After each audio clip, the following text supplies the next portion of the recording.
ದಿನ ಒಂದು ಸಾಮಾಜಿಕ ನ್ಯಾಯದ ಅಧಿಕಾರರು ಹಿಂದುಳಿದ ವರ್ಗದ ಒಬ್ಬ ಮುಖ್ಯಮಂತ್ರಿಗಳಾಗಿರ್ತಕ್ಕಂಥ ಸಿದ್ದರಾಮಯ್ಯನವ್ರನ್ನ ಕೈ ಬಲಪಡಿಸಬೇಕು ಅನ್ನೋ ಒಂದೇ ಕಾರಣಕ್ಕೋಸ್ಕರ ಮೇಲಾಗಿ ನಮ್ಮ ಸಮಾಜಕ್ಕೆ ಹಲವಾರು ಅನುಕೂಲಗಳನ್ನು ಈ ಹಿಂದಿನಿಂದಲೂ ಸಹ ನಾವೀಗಾಗಲೇ ಹೇಳಿದೋ ದೇವರಾಜ ಅರಸು ಅವ್ರ ಕಾಲದಿಂದಲೂ ಸಹ ನಮ್ಮ ಸಮಾಜನ ಹುಡುಕಿ ಸಹಾಯ ಮಾಡ್ತಾ ಬಂದಿದ್ದಾರೆ.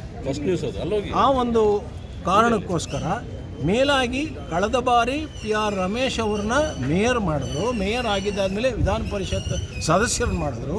ಅದಕ್ಕೆ ನಮ್ಮಂತೆ MC ಪೆರ್ಮಾಳ್ ಅವ್ರನ್ನ MLC ಮಾಡಿದ್ರು. MLC ಮಾಡಿ ಚೀಫ್ ವಿಪ್ ಮಾಡಿದ್ರು. ಮತ್ತು ನಮ್ಮ ಸಿದ್ಧಗಂಗಯ್ಯನವ್ರನ್ನ ಹಿಂದುಳಿದ ವರ್ಗದ ಶಾಶ್ವತ ಆಯೋಗದ ಅಧ್ಯಕ್ಷರು ಮಾಡಿದ್ರು. ಮತ್ತು ನರೇಂದ್ರ ಬಾಬು ಅವ್ರಿಗೆ ಮಹಾಲಕ್ಷ್ಮಿ ಬಡಾವಣೆ ಮತ್ತು ರಾಜಾಜಿನಗರದಲ್ಲಿ 2 ಬಾರಿ ಟಿಕೆಟ್ ಕೊಟ್ಟು ಗೆಲ್ಲಿಸ್ಕೊಂಡ್ರು. ಈ ಎಲ್ಲ ನನಗೇ ಅಧಿಕಾರ ಸಿಕ್ಕಿದ್ರು ಮಾತ್ರ ತೆಗಳ್ರಿ ಸಹಾಯ ಆಯಿತು ಅನ್ನೋದಲ್ಲ. ನಮ್ಮ ಸಮಾಜದಲ್ಲಿ ಯಾರಿಗೆ ಅಧಿಕಾರ ಸಿಕ್ಕಿದ್ರು ನಾನು ತೃಪ್ತಿ ಪಡ್ತಕ್ಕಂಥ ವ್ಯಕ್ತಿ. ಆ ಒಂದು ಕಾರಣಕ್ಕೋಸ್ಕರ ಇಡೀ ಸಮುದಾಯ ಒಂದು ನಿರ್ಧಾರ ತೆಗೆದುಕೊಂಡು ಇಷ್ಟೆಲ್ಲ ಅನುಕೂಲ ಮಾಡಿಕೊಟ್ಟಿದೆ. ಅವರು ಋಣ ತೀರಿಸಬೇಕಾಗುತ್ತೆ. ದಯಮಾಡಿ ತಾವುಗಳೆಲ್ಲರೂ ಕೂಡ ಈ ಸಾರಿ ಕಾಂಗ್ರೆಸ್ ಪಕ್ಷಕ್ಕೆ ಮತ ಹಾಕಬೇಕು ಅಂತ ಹೇಳ್ಬಿಟ್ಟು ವಿನಂತಿ ಮಾಡ್ಕೊಂಡಿದ್ದೀವಿ. ನಾವು ಯಾರಿಗೂ ಕೈ ಹಿಡಿದು ಹಾಕ್ಸೋಕ್ಕಾಗೋದಿಲ್ಲ, ರಿಕ್ವೆಸ್ಟ್ ಮಾಡಿದ್ದೀವಿ. ಆದರೆ ಜನ ಅದನ್ನು ನಮ್ಮ ಸಮಾಜ ಮಾತ್ರ ಉಪ್ಪು ಕೊಟ್ಟವ್ರನ್ನ ಮುಪ್ಪಿನವರೆಗೂ ನೆನೆಯುತ್ತೆ. ಪಶು ಪಕ್ಷಿ ಪ್ರಾಣಿಗಳು ಸಹ ಉಪಕಾರ ಸ್ಮರಣೆ ಮಾಡುತ್ತೆ. ಅದರಿಂದ ಅವ್ರಿಗೊಂದು ಋಣ ತೀರಿಸಬೇಕಾಗುತ್ತೆ. ಮುಂದಿನ ದಿನಗಳು ಸಾಕಷ್ಟು ಅನುಕೂಲ ತೆಗೆದುಕೊಳ್ಬೇಕಾಗುತ್ತೆ. ನಾವು MLC ಕೇಳ್ತಾ ಇದ್ದೀವಿ. ಹಿಂದೆ ಸಿದ್ದರಾಮಯ್ಯನವ್ರು ಹೇಳಿದ್ರು 2 MLC ಕೊಡ್ತೀವಿ ತಿಗಳ ಸಮಾಜಕ್ಕೆ ಅಂತ ಹೇಳಿದ್ರು. ಒಂದೇ ಒಂದು ಕೊಟ್ಟರು. ಆ ಕೊಟ್ಟಿರೋದು ಕೂಡ ಲ್ಯಾಪ್ಸ್ ಆಗಿದೆ, ಕ್ಲೋಸ್ ಆಗಿದೆ. ಇವಾಗ ಇಲ್ಲ MLC ಕೊಡಬೇಕಾಗುತ್ತೆ. ತುಮಕೂರು ಭಾಗಕ್ಕೆ ಕೊಡಿ ಅಂತ ಡಿಮ್ಯಾಂಡ್ ಮಾಡ್ತೀವಿ ನಾವು. ತುಮಕೂರು ಭಾಗಕ್ಕೆ MLC ಕೊಡಿ ಮತ್ತು ಬೋರ್ಡ್ ನಿಗಮ ಮತ್ತು ಮಂಡಳಿಗಳಲ್ಲಿ ಅವಕಾಶ ಮಾಡಿಕೊಡಿ ಅಂತಕ್ಕಂಥದ್ದು ಡಿಮ್ಯಾಂಡ್ ಮಾಡೋ ಉದ್ದೇಶಕ್ಕೋಸ್ಕರ ನಾವು ಸಂಪೂರ್ಣವಾಗಿ ಕಾಂಗ್ರೆಸ್ ಪಕ್ಷನ ಬೆಂಬಲಿಸ್ತಾ ಇದ್ದೀವಿ. ಧನ್ಯವಾದಗಳು. ಈ ಜನಾಂಗ ರಾಜ್ಯದಲ್ಲಿ ಕಾಂಗ್ರೆಸ್ ಪಕ್ಷದ ಪರವಾಗಿ ನಿಂತ್ಕೊಳ್ಬೇಕು ಅಂತಕ್ಕಂಥ ಮನವಿಯನ್ನು ಜಾತ್ಯತೀತ ಜನತಾದಳದ ನಮ್ಮ ಮುಖಂಡರುಗಳಿಗೆ, ಭಾರತೀಯ ಜನತಾ ಪಾರ್ಟಿ ಮುಖಂಡರುಗಳಿಗೆ, ಒಟ್ಟಾರೆಯಾಗಿ ಎಲ್ಲ ನಮ್ಮ ವರ್ಗದ ಜನರಿಗೆ ಕಾಂಗ್ರೆಸ್ ಪಕ್ಷದ ಬೆಂಬಲಕ್ಕೆ ನಿಂತ್ಕೊಳ್ಳಿ ಅಂತಕ್ಕಂಥ ಮನವಿಯನ್ನು ತಮ್ಮ ಮುಖಾಂತರ ನಾನು ಮಾಡ್ತಾ ಇದ್ದೇನೆ. ಸರ್, ಆಮೇಲೆ ನಾವು ತಮ್ಮ ಇದರಲ್ಲಿ ಎಷ್ಟು ಗೊಲ್ಲ ಸಮಾಜ ಇದೆ, ನಿಮ್ಮ ಸಮಾಜದಲ್ಲಿ ಎಷ್ಟು ಲಕ್ಷ ಜನ ಇದ್ದಾರೆ ಸರ್? ಈಗಾಗಲೇ ವರದಿ ಕೂಡ ಬಂದಿದೆ. ನಾವು ಒಂದು ಇಂಟರ್ನಲ್ ಸರ್ವೆ ಕೂಡ ಮಾಡಬೇಕು ಅಂತಕ್ಕಂಥ ತೀರ್ಮಾನವನ್ನು ಈಗಾಗಲೇ ನಾವು ತೆಗೆದುಕೊಂಡಿದ್ದೇವೆ. ಇದು ಇನ್ನೂ ಬಹಿರಂಗ ಆಗಿಲ್ಲ. ನಮ್ಮ ಪ್ರಕಾರ ಬಹುಶಃ 20 ಲಕ್ಷಕ್ಕೂ ಅಧಿಕ ಜನಸಂಖ್ಯೆ ಈ ರಾಜ್ಯದಲ್ಲಿ ನಾವಿದ್ದೇವೆ.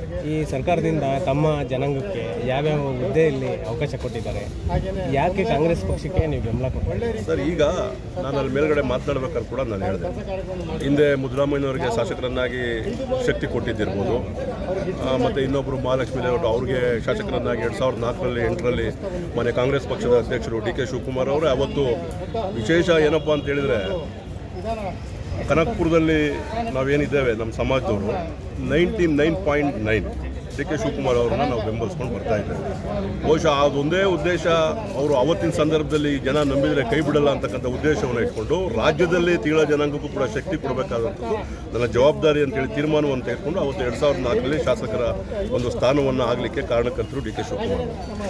ಬೆಂಗಳೂರು ನಗರವನ್ನು ಕಟ್ಟತಕ್ಕಂಥದ್ರಲ್ಲಿ ಕೆಂಪೇಗೌಡರು ಏನು ಬೆಂಗಳೂರು ನಗರವನ್ನು ಕಟ್ಟಿದ್ರು, ಆ ನಗರವನ್ನು ಕಟ್ಟತಕ್ಕಂಥದ್ರಲ್ಲಿ ತೀಳ ಜನಾಂಗದ್ದು ಕೂಡ ಒಂದು ಪಾಲಿದೆ ಅಂತಕ್ಕಂಥ ತೀರ್ಮಾನವನ್ನು ತೆಗೆದುಕೊಂಡು PR ರಮೇಶ್ ಅವರನ್ನು ಮೇಯರ್ ಅವರಲ್ಲಿ ಮಾಡಲಿಕ್ಕೆ SM ಕೃಷ್ಣರವರ ಕಾರಣದಲ್ಲಿ DK ಶಿವಕುಮಾರ್ ಅವರೇ ಕಾರಣ. ಅದಾದ ನಂತರದಲ್ಲಿ ದಿವಂಗತ ಸಿದ್ಧಗಂಗಯ್ಯನವರನ್ನು ಶಾಶ್ವತ ಹಿಂದುಳಿದ ವರ್ಗದ ಆಯೋಗದ ಅಧ್ಯಕ್ಷರನ್ನಾಗಿ ಮಾಡಬೇಕಾದ್ರೆ ಯಾರ ಪ್ರಭಾವ ಇತ್ತು ಅಂತೇಳಿ ಬಹುಶಃ ಇತಿಹಾಸದ ಪುಟದಲ್ಲಿ ಇದೆ. ಇಷ್ಟೆಲ್ಲ ಆದಮೇಲೂ ಕೂಡ ಇಂಥ ಒಂದು ನಿದರ್ಶನ ಭಾರತೀಯ ಜನತಾ ಪಾರ್ಟಿಯವರು ಜಾತ್ಯತೀತ ಜನತಾದಳದವರು ಕೊಡಲಿಕ್ಕೆ ಸಾಧ್ಯ ಇಲ್ಲ. ಮುಂದಿನ ದಿನಗಳಲ್ಲೂ ಕೂಡ ಇವತ್ತು ಅಭಿವೃದ್ಧಿ ನಿಗಮ ಆಗಿದೆ, ಒಂದು ನೋಟಿಫಿಕೇಶನ್ ಮಾಡಿ ಇಟ್ಟಿದ್ದಾರೆ. ಯಾರು ಹಣ ಹಿಡಿದು ಈ ತಮ್ಮ ಜನಾಂಗಕ್ಕೆ ಏನೇನು ಅವಕಾಶ ಕೋರಿ ನೀವು ಸರ್ಕಾರಕ್ಕೆ ಏನಾದರೂ? ಖಂಡಿತವಾಗಲೂ ನಮ್ಮ ಜನರಿಗೆ ಏನೆಲ್ಲ ಅವಕಾಶಗಳು ಸಿಗಬೇಕೋ ಅದನ್ನು ಕೊಡಿಸ್ತಕ್ಕಂಥ ದಿಕ್ಕಿನಲ್ಲಿ ನಮ್ಮ ಪ್ರಾಮಾಣಿಕ ಪ್ರಯತ್ನ ಮುಂದುವರಿಯುತ್ತದೆ. ಬಹುಶಃ ಸಿಗ್ತದೆ ಅಂತಕ್ಕಂಥ ವಿಶ್ವಾಸ ಕೂಡ ನನಗಿದೆ. ನನಗೆ DK ಶಿವಕುಮಾರ್ ಅವ್ರ ಮೇಲೆ, ಸಿದ್ದರಾಮಯ್ಯನವ್ರ ಮೇಲೆ ಅಪಾರವಾದ ನಂಬಿಕೆ ಇದೆ, ವಿಶ್ವಾಸ ಇದೆ. ಆ ಎಲ್ಲ ಸವಲತ್ತುಗಳನ್ನು DK ಶಿವಕುಮಾರ್ ಅವರ ಮುಖಾಂತರ ನಮ್ಮ ಜನರಿಗೆ ಕೊಡಿಸ್ತಕ್ಕಂಥ ಪ್ರಾಮಾಣಿಕ ಪ್ರಯತ್ನವನ್ನು ನಾನು ಮಾಡ್ತೀನಿ. ಹೆಸರು ಹೇಳ್ಬಿಡಿ. ಶ್ರೀಕಾಂತ್, ರಾಜ್ಯ ಹಿಂದುಳಿದ ವರ್ಗಗಳ ಉಪಾಧ್ಯಕ್ಷರು, KPCC. Thank you. ತಿಗಳರಹಳ್ಳಿ ಅಂತ ಒಂದು ಗ್ರಾಮ. ಅಲ್ಲಿ 300 ಮನೆ ಬರೀ ತಿಗಳರೆ ಒಂದೇ ಸಮಾಜದವರೇ ಇದ್ದಾರೆ. ನಾವೆಲ್ಲೆಲ್ಲ ಬರೀ ಕಾಂಗ್ರೆಸ್ಗೆ ಮತದಾನ ಮಾಡ್ತಾರೆ. ಕಾಂಗ್ರೆಸ್ಗೆ ಮತದಾನ ಮಾಡೋದಕ್ಕೆ ಏನು ಉದ್ದೇಶ ಅಂದರೆ, ಆ ಭಾಗದ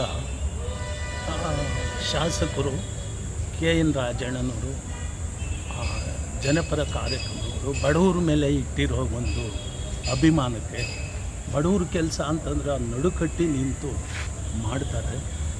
ಆ ಒಂದು ಉದ್ದೇಶ ಸಿದ್ದರಾಮಯ್ಯನವರು ಬಡವರಿಗೆ ಮಾಡಿ ಎಲ್ಲ ಸಮಾಜಕ್ಕೂ ಮಾಡ್ತಾರೆ.